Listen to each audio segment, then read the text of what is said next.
నమస్కారం అండి. ఈరోజు ఒక మంచి కథ. ఏంటో కథ తెలుసా? ఒక రాజు ఒక పనివాడిని ఎంచుకుంటాడు, గొల్లవాడిని ఎంచుకొని ఒక గుర్రంకి కాపలాన పెడతారు. గుర్రంకి కాపలా పెట్టి తన తెలివితేటలు ఎలా ఉన్నాయో అని తెలుసుకోవడానికి ఏం చేస్తారంటే కొన్ని ప్రశ్నలు వేస్తారు. ఈ గుర్రం మంచి గుర్రమా అని అడిగితే మంచి గుర్రమే, కానీ ఇది మేలుపు జాతి గుర్రం కాదు అని అంటాడు. అయితే వెంటనే మహారాజు ఇది నీకు ఎలా తెలిసింది అని అడిగి వెంటనే ఎవరైతే పెంచుతారో ఆ గుర్రాన్ని, ఆ గుర్రం వాడు ఆ పెంచిన గుర్రం అంటే ఎవరి దగ్గర తెచ్చారో వాళ్ళ దగ్గరికి వెళ్ళి అడిగితే ఆ మాట నిజమే, ఎందుకంటే తిన తల్లి వెంటనే చనిపోతే ఆవు తాలూకా పాలు తాగింది అని చెప్తారు. వెంటనే పనివాడి దగ్గరికి వెళ్ళి నీకు తన ఆ ఒక రహస్యం నీకు ఎలా తెలిసింది అని అడిగితే అప్పుడు చెప్తారు, మేలుపు జాతి గుర్రం కదా, ఎప్పుడు కూడా గడ్డి కింద తినదు, గడ్డి తల ఇలాగ పైకి ఎత్తుకొని ఇలా తింటుంది, నేల మీద ఉంది గడ్డి తినదు అని చెప్తారు. చెప్తే సరే అని మెచ్చుకొని కొన్ని మేకలు, గుర్రాలు అవి తనకి బహుమతిగా ఇస్తారు. దాని తర్వాత యువరాణి దగ్గర పనివాడిగా పెట్టేస్తారు. ఎవరి దగ్గర పనివాడిగా పెట్టేస్తారు? యువరాణి దగ్గర పనివాడిగా పెట్టేస్తారు. యువరాణి దగ్గర పనివాడిగా ఎప్పుడైతే పెడతారో అప్పుడు ఏమైందంటే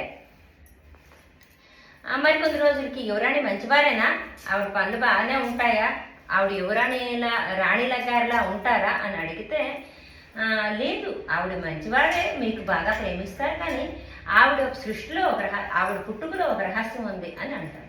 అంటే పుట్టుకలో రహస్యం ఉందా, ఏం రహస్యం ఉంది అని అనుకొని తన తల్లిదండ్రులు కబురు పంపిస్తే నిజమే, రహస్యం తన పుట్టుకలో ఉంది అని. ఎందుకంటే పుట్టగానే అంటే మీ ఇంటి కోడలు అవుద్దని మీ నాన్నగారికి మేము మాట ఇచ్చాము, కానీ పుట్టిన వెంటనే ఆ అమ్మాయి చనిపోబట్టి దాసి కూతురికి మేము పెంచుకున్నాం, మీకు ఇచ్చాం అంటే మళ్ళీ పనివాడి దగ్గరికి వెళ్ళి రాజు అడుగుతారు, ఆ విషయం నీకు ఎలా తెలిసింది అని అంటే మీ రాణిగారు కదా పనివాళ్ళ పట్ల గొప్ప క్రూరంగా గొప్ప మూర్ఖత్వంగా మాట్లాడతారు.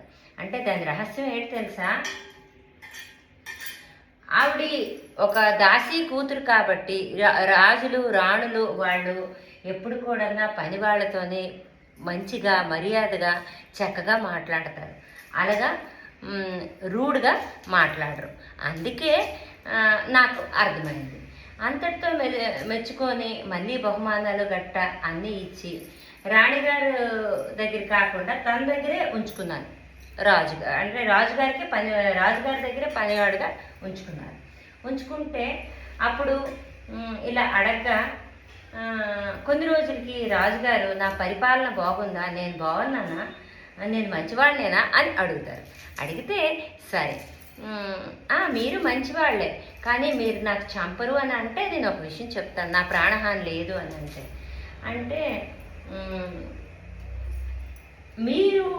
అంటే ఏంటది అని అడిగితే మీ పుట్టుకలో కూడా ఒక రహస్యం ఉంది, అదేంటో మీరు తెలుసుకోండి, మీరు రాజు కులానికి చెందిన వారే కాదని చెప్తే వెంటనే తండ్రిని వెళ్ళి నిలదీస్తారు.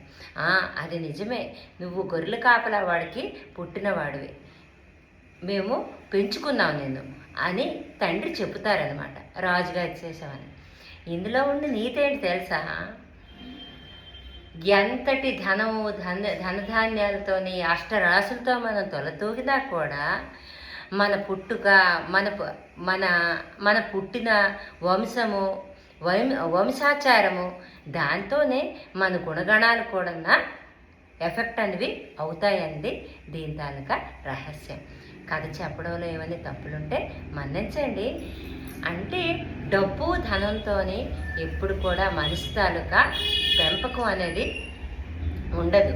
అష్టరాశులతో పుట్టుకతోనే వచ్చిన అలవాట్లు, మంచి చెట్లు తల్లిదండ్రులు నేర్పించినవి రక్తంతోనే వస్తుంది, పుట్టుకతోనే వస్తుంది అనేది ఇందులో నీతి. ఇంతటితో సెలవు తీసుకుంటున్నాను.